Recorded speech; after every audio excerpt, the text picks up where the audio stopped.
Welcome everybody, welcome here in the room and on the live stream. Welcome to this press conference at the annual meeting of the World Economic Forum 2016 here in Davos.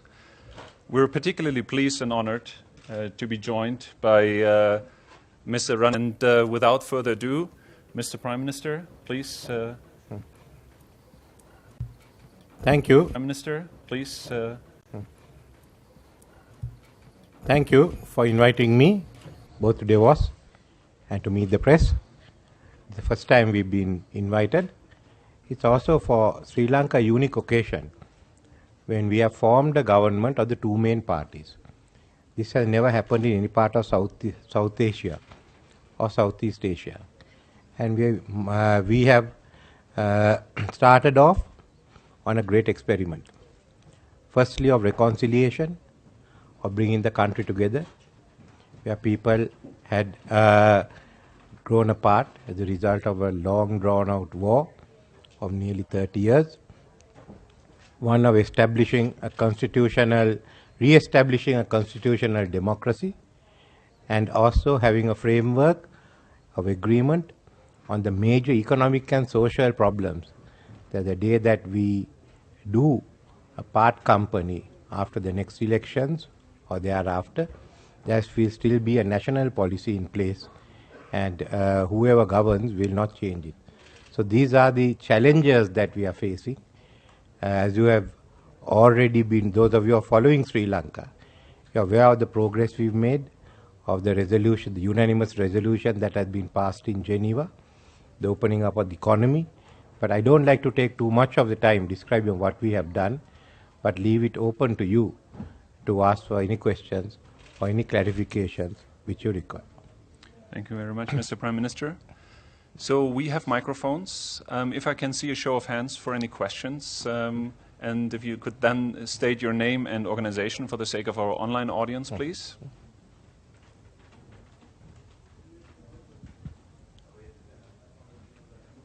Yes, the lady in the front here, please.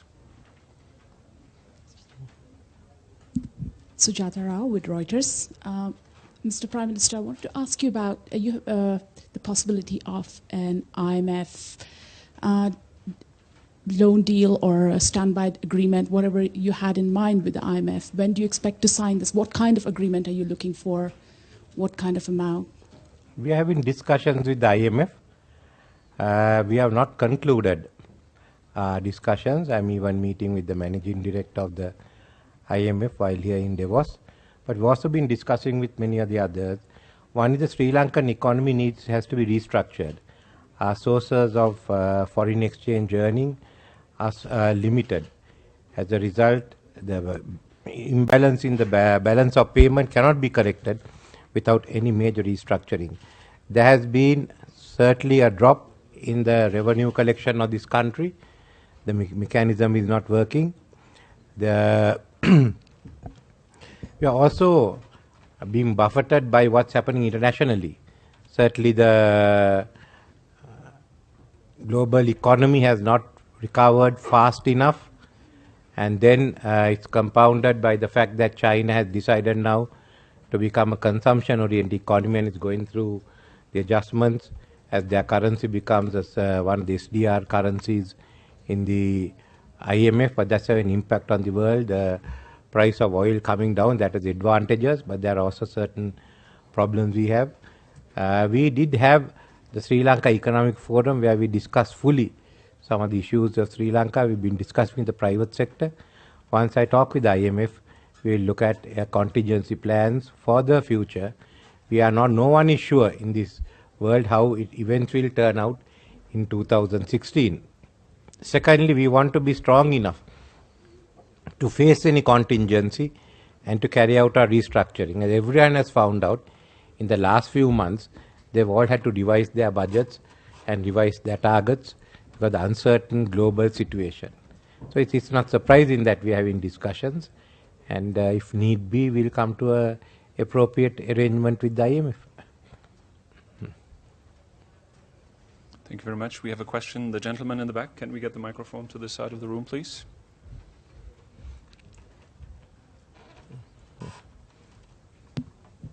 David Williams from Agence France Presse. I just want to ask if you, if in your plans for reconciliation in the country, if you have any further plans to reach out to the Tamils, and in particular, if there are any plans or is there any possibility for a release of Tamil political prisoners? Well, we have reached out with the Tamils. We are discussing with the Tamil parties and other organizations. The minister, under the Minister of Foreign Affairs, there's one group that is working on the questions of accountability. We are having discussions with the Tamil parties on the new constitution, on the election system which affects all the parties, on further devolution in the country. As far as then we have also handed back some more land from the military back to the people.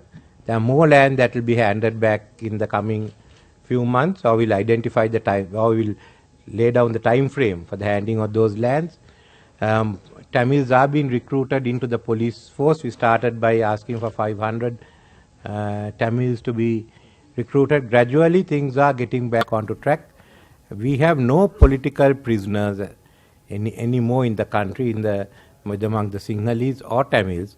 There's 290 of whom some of them are already convicted, while there are trials in case of others. This is the residue after a large number of them were released.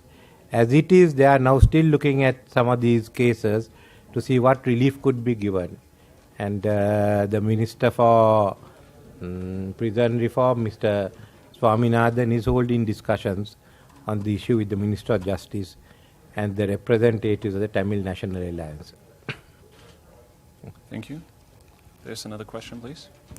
Hi, I'm with China Xinhua News Agency. So, as a developing country, do you think what opportunities or challenges does Sri Lanka face China's role? Do you think how do you evaluate China's role in the regional development, or the China's role? Do you think how do you evaluate China's role in the regional development or the security situation? Thank you. Well, China is one of the largest economic powers in the world, and therefore China is reaching out to the rest of the world.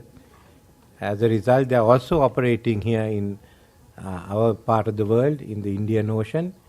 Within Sri Lanka, there's a large number of projects, infrastructure development, which have been funded by the Chinese government. So we are going ahead with many of those projects, including the port city, the further development of the Hambantota harbour, but we've also said we'd like to see Chinese investments. Infrastructure development alone is not sufficient. And now we are discussing of bringing in Chinese investments in here. As I think the Chinese government has also decided that some of its manufacturing industry should move out. And Sri Lanka seems to be one of the locations for their industries to move out. We are looking at the Chinese participation in the logistics hub of Sri Lanka, as well as further investments in the real estate sector. I'm just wondering if I think for many people, at least in the Commonwealth region, the Sri Lankan cricket team is probably one of the highest profile parts of the country. I just wondering, do you have any Commonwealth region? The Sri Lankan cricket team is probably one of the highest profile parts of the country. I just wondering, do you have any comments or feelings about the allegations of corruption and match fixing, which at the moment are swirling around the Sri Lankan cricket team? Bit of an off-topic question, but all allegations have to be investigated. In fairness to the players and in fairness to the Sri Lankan team and to Sri Lanka. We have not. The lady from Mauritius here. I have two questions, sir. You mentioned the need to restructure the economy. So what is your priority? What is the main thing that you want to tackle first? The second question is that this year's budget is has a deficit of 5.9%, I think, of GDP. So how do you propose to fill that? Will you come to bond markets again, or do you think you might get financing from China? So as we said, since the budget, the whole global situation has changed. I don't think any country in the world can forecast what the budget deficit should be. This is why we are talking with the IMF on what's the program that we should have. And fiscal consolidation, value for money would be one of the important parts of the budget.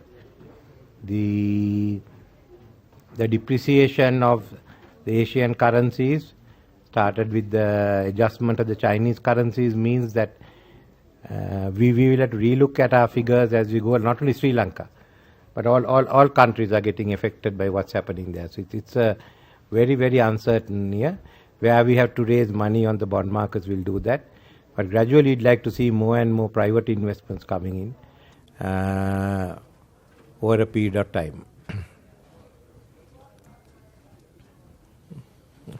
Thank you. That allows us to squeeze in a question that reached us through social media. So the climate negotiations and the climate agreement COP21 in Paris was widely hailed as a success, and people were asking us through Facebook about your perspective for the agreement. Would you agree that it's been a success?